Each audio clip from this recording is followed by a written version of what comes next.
अस्सलाम वालेकुम नाज़रीन, मैं हूं सिमनी और आप देख रहे हैं सिमनी ऑफिशियल यूट्यूब चैनल। नाज़रीन, खबरें बड़ी अहम हैं। खबरें दो ही हैं लेकिन बड़ी अहम खबरें, इसलिए आपने एंड तक जो है वो आज के व्लॉग को देखना है। पहली खबर तो ये है कि पाकिस्तान के अंदर एक और सियासी जमात जो है वो लॉन्च कर दी है। शाहिद हक्कान अब्बासी और मिफ्ता इस्माइल ने मिलकर ये लॉन्च की है और इस पार्टी से पाकिस्तान की आवाम जो है वो क्या तवक्कुआत रख सकती है। शाहिद हक्कान अब्बासी ने पार्टी की लॉन्चिंग के दिन के ऊपर जो खिताब किया, उस खिताब के अंदर पाकिस्तान की आवाम को और पाकिस्तान को क्या खुशखबरी सुनाई, क्या कुछ ऐलानात किए गए, इसके ऊपर भी बात करेंगे। और जो दूसरी खबर है बड़ी अहम है, जो मौजूदा हालात चल रहे हैं ना पाकिस्तान के अंदर तहरीक इंसाफ और इस्टेब्लिशमेंट के, तो अब इनके दरमियान डंडा ही रह चुका है, यानी कि अब डंडा ही चलेगा। और दूसरी जानब अली बिन गंडापुर जो गुज़िश्ता रोज़ बड़ी भड़कें मार रहे थे ना, आज उनकी भड़कें रिवर्स हो गई हैं। मुकम्मल तौर पर गंडापुर साहब ने जो है वो एक तरह से पूरी की पूरी तहरीक इंसाफ ने सरेंडर कर दिया है। जो भी तफसीलात हैं ये आपके साथ शेयर करते हैं, लेकिन उससे पहले हम बढ़ेंगे खबर जो है कि नई पाकिस्तान के अंदर जो पार्टी लॉन्च की गई है शाहिद हक्कान अब्बासी की, तो आज उनकी पार्टी की लॉन्चिंग की गई और लॉन्चिंग के दौरान जो स्टेज पे ऊपर शख्सियात मौजूद थी, शाहिद हक्कान अब्बासी मौजूद थे, उनकी दाईं जानब मिफ्ता इस्माइल बैठे हुए थे और बाईं जानब मेहताब अब्बासी वहां पे बैठे हुए थे। तो इन तीनों को देख के यूं लग रहा था कि मुस्लिम नून का जो शोरबा है ये वो जमा हो गया है। शाहिद हक्कान अब्बासी को नवाज शरीफ ने शाहिद हक्कान अब्बासी से वज़ीर-ए-आज़म शाहिद हक्कान अब्बासी बनाया था। दाईं जानब जो उनके बैठे हुए थे मिफ्ता इस्माइल साहब, जो कि नून लीग की गवर्नमेंट के अंदर कई बार जो है वो वज़ीर खजाना भी रह चुके हैं, और बाईं जानब सरदार मेहताब अब्बासी जो कि मुस्लिम नून की गवर्नमेंट के अंदर वज़ीर आला KPK भी रह चुके हैं, गवर्नर KPK भी रह चुके हैं। तो इसलिए मैंने कहा कि मुस्लिम नून का जो है वो शोरबा जमा किया हुआ था और आज शाहिद हक्कान अब्बासी ने कुछ ऐलानात किए, कुछ बातें की और नून लीग के ऊपर भी उन्होंने थोड़ी सी जो वो तनकीद की। क्या कुछ उन्होंने कहा और क्या कुछ तवक्कुआत होनी चाहिए आवाम की इस पार्टी से, ये पार्टी क्यों लॉन्च की गई, इसके ऊपर भी आपसे बात करते हैं। चंद अहम नुकात जो शाहिद हक्कान अब्बासी ने जो बयान किए वो शॉर्टली आपके सामने रखता हूं, ताकि आप खुद जो है वो इस चीज़ का अंदाज़ा कर सकें कि ये पार्टी क्या चाहती है, क्या कुछ पाकिस्तान के अंदर करेगा और क्या इससे आप कुछ तवक्कुआत रख सकते हैं या नहीं। ये जो पार्टी आज जो लॉन्च की गई है, अवाम पाकिस्तान जो है वो इसका नाम जो है वो बाकायदा तौर पर रखा गया, जिसकी बुनियाद रखी गई है। अवाम पाकिस्तान में शाहिद हक्कान अब्बासी ने यह कहा कि वो लोग शामिल होंगे जो पाकिस्तान को कुछ देंगे, पाकिस्तान से लेंगे नहीं। अब मैंने जब ये जुमला उनका सुना, चूंकि मैं देख रहा था, तो मुझे बड़ी हैरत हुई कि ये पाकिस्तान को कैसे कुछ देंगे, पाकिस्तान से लेंगे नहीं। पहला तो सवाल ये है कि क्या इस पार्टी के अंदर इतने तगड़े लोगों को शामिल किया जाएगा, गरीब आवाम इसके अंदर शामिल नहीं हो सकती? क्या इसकी लीडरशिप जो होगी वो आम दरमियाने तबके से या आम आवाम से नहीं होगी? इसके अंदर बड़े बड़े लोग होंगे जो मालदार होंगे, जो पाकिस्तान को भी दे पाएंगे, वही उन्हीं लोगों को शामिल किया जाएगा। फिर मैंने सोचा एक और चीज़ भी हो सकती है, चूँकि जैसे पार्लियामेंटेरियन एक होता है, उसकी मिसाल लेने, उसको प्रोटोकॉल मिलता है, उसको गाड़ी मिलती है, उसको पेट्रोल फ्री मिलता है, उसको जो है वो यूटिलिटी बिल्स जो है वो फ्री मिलते हैं, तो उसको मेडिकल अलाउंस मिलता है। तो शायद मैंने सोचा कि शाहिद हक्कान अब्बासी साहब इस हवाले से कह रहे हूँ कि हमारी जो पार्टी है, इसके जो लोग इलेक्ट होकर आगे जाएंगे तो वो अपनी जेब से ये चीज़ लाएंगे, यानी कि दोनों चीज़ें निकल सकती हैं। एक तो ये कि आप पाकिस्तान को कुछ देने से मतलब ये है कि आप पाकिस्तान का कर्ज उतार दें। और शाहिद हक्कान अब्बासी कोई मामूली शख्स नहीं है, बड़ी तकड़ी फैमिली से जो है इनका तल्लक है और इनकी अपनी एयर ब्लू जो है वो इनकी अपनी एयर 9 है। इसके अलावा भी इनके बड़े पाकिस्तान के अंदर, शायद पाकिस्तान के बाहर भी इनके बिजनेस जो है वो होंगे, लेकिन इन्होंने ये कहा कि ये पार्टी पाकिस्तान को कुछ देगी, पाकिस्तान से लेगी नहीं। वो दूसरी पार्टियां हैं जो पाकिस्तान से छीन के मतलब खाती हैं, पाकिस्तान से लेती हैं, वो बैठे हुए हैं। उन्होंने कहा वो अभी बैठे हुए हैं पाकिस्तान के मतलब गवर्नमेंट के अंदर बैठे हुए हैं, उन्हीं का उन्होंने कहा होगा।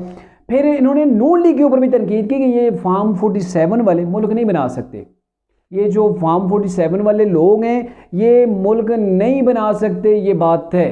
तो फार्म 47 वाले अभी नून लीग के ऊपर तनकीद की जा रही है। इन्होंने कहा जी आज पाकिस्तान में सियासी जमातों को हर कीमत पर इक़्तिदार चाहिए, हमें अपनी कुर्सियां जो है उनकी परवाह होती है, पाकिस्तान की नहीं। तो मैं शाहिद हक्कान अब्बासी साहब से यहाँ पे ये भी सवाल तो बनता है कि आपने ज़ाहिर एक सियासी जमात की बुनियाद रखी है और कोई भी सियासी जमात है उसका जो एम होता है, उसका एम यही होता है कि उसने इक़्तिदार हासिल करना है, उसे गवर्नमेंट के अंदर आना है। तो क्या कल आपके पास कुर्सी आ जाएगी, आप कुर्सी को लात मार के बैठ जाएंगे? तो मुझे ऐसा नहीं लगता, क्योंकि अभी आपने नई नई पार्टी शुरू की है, आपको पता है कि आपको कुर्सियां नहीं मिलने वाली, इसके अंदर भी बड़ा टाइम लगेगा। आपको पता है ना इस चीज़ के अंदर पाकिस्तान के अंदर भी डेवलप होना, ये रखी रखाई हुई पार्टी नहीं है। और शाहिद हक्कान अब्बासी ने यह भी जिक्र किया कि अमूमी तौर पर जो पाकिस्तान के अंदर पार्टियां बनती हैं ना वो तैयार की हुई मिलती हैं, ये प्रेसिडेंट है, ये जनरल सेक्रेटरी है, ये जो वो इसका इतलात और नशरियात का काम जो है वो इसके ज़िम्मे है, तो सारी चीज़ें तैयार की हुई मिलती हैं। उनके कहने का मतलब ये था कि इस्टेब्लिशमेंट उन लोगों को तैयार करती है। हमने जीरो से जो है वो ग्रो करना है। तो इन्होंने ये कह दिया जी बाकी तो पार्टियां जितनी भी हैं वो अपने इक़्तिदार को लेके जो है वो फोकस उसके ऊपर होता है, पाकिस्तान के बारे से उनको फोकस नहीं है, और हम जो है पाकिस्तान के ऊपर फोकस करेंगे, कुर्सी के ऊपर नहीं करेंगे। तो क्या आप इस बात से एग्री करते हैं कि क्या कोई भी पॉलिटिशियन है जो अपनी सियासी जमात बनाता है और वो जमात बना के बैठ जाएगा, अपोजिशन के अंदर बैठने के लिए जमात बनाएगा, या फिर हर बार इलेक्शन हारने के लिए वो बनाएगा, वो गवर्नमेंट के अंदर इक़्तिदार के अंदर आने के लिए? और सियासी जमात का मतलब क्या है कि आप सियासी जमात हैं, आपने इलेक्शन कंटेस्ट करना है, आपने पाकिस्तान के अंदर बेहतरी लानी है, और बेहतरी लाने के लिए आपके पास कुछ होना चाहिए, सीटें होनी चाहिए, आपके पास गवर्नमेंट होनी चाहिए, तभी जाके आप पाकिस्तान की आवाम को कुछ दे पाएंगे। तो ये जो मीठे अल्फाज की तेज छुरी है जिसके अंदर आवाम को फंसाया जा रहा है, तो बेसिकली ये है कि हम जो है वो इक़्तिदार के भूखे नहीं, हमें इक़्तिदार से गरज नहीं, हमें पाकिस्तान से गरज है। वाह भाई, ये पाकिस्तान के अंदर अगर ऐसी लीडरशिप आ जाए तो फिर क्या ही कहने जी। फिर ये कहते हैं 3-4 हफ्ते के बाद हम मुल्की मिसाइल के ऊपर बाकायदा तौर पर जो है वो पार्टी अपना विजन जो है वो आवाम के सामने रखेगी, शाहिद खान अब्बासी साहब ने कहा। और फिर ये कहा इन्होंने कि हमें वो सोच चाहिए जो मुल्की मिसाइल को हल कर सके। मुल्क में तारीकी ही तारीकी है, ऐसे हालात में कोई तो पाकिस्तान की बात करे और अवाम पाकिस्तान की और पाकिस्तान की आवाम की बात करेगी। लें जी, इसके ऊपर भी कुछ अर्ज है शाहिद खान अब्बासी के लिए। मामला यह है कि आप पाकिस्तान के अंदर, आप इक़्तिदार के ऐवानों के अंदर बैठे रहें, आपकी सियासत कोई 2-4 साल के ऊपर मोहित नहीं है। आप कितनी बार पार्लियामेंट के अंदर इलेक्ट हुए, आप पाकिस्तान के वज़ीर आज़म बने, आपने क्यों तारीकियां ख़त्म नहीं की? आज तो आपने वहाँ पे आईने पाकिस्तान की बात की है कि आईने पाकिस्तान से मुल्क चलेगा। तो आप जब प्राइम मिनिस्टर थे तो आपने क्या किया? और आप फिर ये कह रहे हैं कि तारीकी ही तारीकी है, कोई तो पाकिस्तान के लिए सोचे। तो फिर आप जब गवर्नमेंट के अंदर थे, आप जब इक़्तिदार के अंदर थे, तो उस वक़्त आपने क्या कुछ किया इस आवाम के लिए?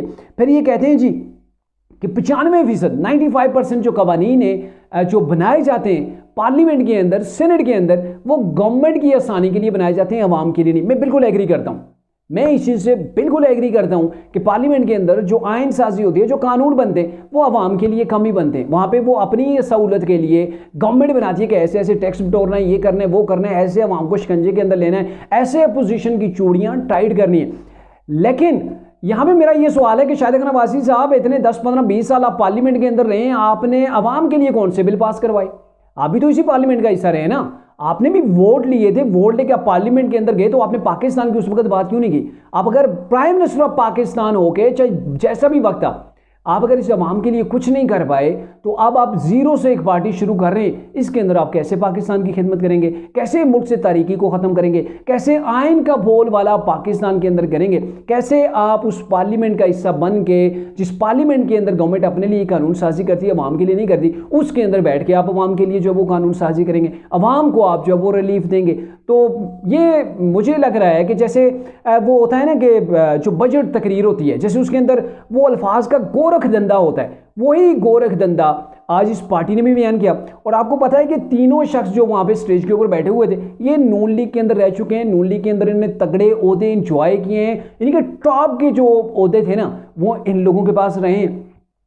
तब जाके इन लोगों ने कुछ नहीं कर सके इस पाकिस्तान के लिए, तब इनकी आवाज़ आपने नहीं सुनी पार्लियामेंट के अंदर के गूंजी हो कि ये अवाम के जो हकूक़ है उसके ऊपर डाका डाला जा रहा है, अवाम के लिए कौन कौन से बिल जो है वो लाए जा रहे हैं। ये तो रिसेंटली शाहिद खान अब्बासी जी अपनी नाराज़गी चल रही थी, उन्होंने पार्लियामेंट से भी इस्तीफा नहीं दिया, पीडीएम की गवर्नमेंट के अंदर पार्लियामेंट के अंदर बैठे रहे। और जब उन्हें पता चला कि आप पीडीएम की गवर्नमेंट गई है, नए इलेक्शन होने जा रहे हैं, तब जाके शाहिद खान अब्बासी ने जिसे कहते हैं ना सिर खोल करना, तब जाके उसी पार्लियामेंट जिसके अंदर बैठे हुए थे उसको बुरा भला करना शुरू कर दिया कि ये पार्लियामेंट है, ये अवाम की नुमाइंदा पार्लियामेंट नहीं है, ये पार्लियामेंट इस्टेब्लिशमेंट के जरिए असर है, ये पार्लियामेंट ने अवाम के कोई हुकूक के ऊपर जो वो बिल पास नहीं किया। तो तब जाके इनको याद आई। खैर, उम्मीद करते हैं जी आप भी ग्रो करें पाकिस्तान के अंदर और पाकिस्तान के अंदर बेहतरी लाएं। Best wishes for you. But ये है कि जो अल्फाज मीठे कभी इमरान ने दिखाए थे, वो जो सब्ज़ बाग दिखाए थे, आपसे गुजारिश है कि आप वो पाकिस्तान की कौम को सब्ज़ बाग मत दिखाएं। और इतनी आसानी से आपका ग्रो करना भी इतना वो आसान नहीं है। तहरीक इंसाफ के अंदर से भी एक पार्टी बनी थी और उस पार्टी को KPK के अंदर कोई सीट नहीं मिली। परवेज़ खट्टर की बात कर रहा हूँ, उसकी पार्टी की। तो दीगर बहुत सी पार्टियाँ यहाँ पे वो वर्क करके दिखाना पड़ता है और बड़ा जो है वो इसके अंदर टाइम भी लगता है कि आप जो है वो इस लेवल के अंदर आएँ कि आप अपोजिशन के अंदर या गवर्नमेंट के अंदर बैठ सकें। अब आते हैं जी दूसरा मामला। गुज़िश्ता रोज़ आपको पता है कि ये अली मीन गंडापुर साहब जो कि तहरीक इंसाफ के सुल्तान रही हैं, तो उन्होंने बड़ी बड़ी भड़कें मारी थी, वो हमने नहीं छोड़ना, हमें कोई रोक नहीं सकता, हम इस्लामाबाद को ये कर देंगे वो कर देंगे। और फिर फौज को डायरेक्टली अली मीन गंडापुर साहब ने रगड़ा लगाने की कोशिश की थी। उससे पहले इमरान साहब ने जेल के अंदर बैठ के आसिम मुनीर का भी नाम ले लिया था और ये कहा था कि ये जो जेल के अंदर कर्नल साहब यहाँ पे बैठे हुए हैं और फलाम बैठे हुए हैं तो इनको मेरी वजह से रखेगा। अरे भाई आपको पता है कि ये जेल अडियाला जेल है और अडियाला जेल कोई छोटी जेल नहीं है। हर जेल के अंदर एजेंसीज के लोग मौजूद होते हैं ताकि अमन व अमान की सूरत हाल जो बरकरार रहे। जेल के अंदर क्या हो रहा है इन तमाम चीज़ों की निगरानी होती है और इमरान साहब की गवर्नमेंट के अंदर भी होती रही है। अब जाके इमरान साहब को कर्नल के ऊपर जो वो एतराज़ हो गया है। और सबसे बड़ी बात कि ये जो अडियाला जेल है ज़ाहिर है इसके अंदर भी दहशतगर्द टाइप के वो कैदी भी होंगे। तो इन तमाम चीज़ों के खतरात से निपटने के लिए जो निगरान है ना, जेल के निगरान है, उनके ऊपर भी निगरानी हो रही होती है। तो अब कप्तान को जो वो जाके बुरा लग रहा है, इनकी गवर्नमेंट के अंदर भी ये चीज़ें हो रही थी और मुल्क की सलामती के लिए, पाकिस्तान की आवाम के लिए, इदारों के लिए बेहतर है कि उनकी सिक्योरिटी जो है वो ऐसे ही चलती रहे। तो इमरान साहब ने उनके ऊपर तनकीद की थी।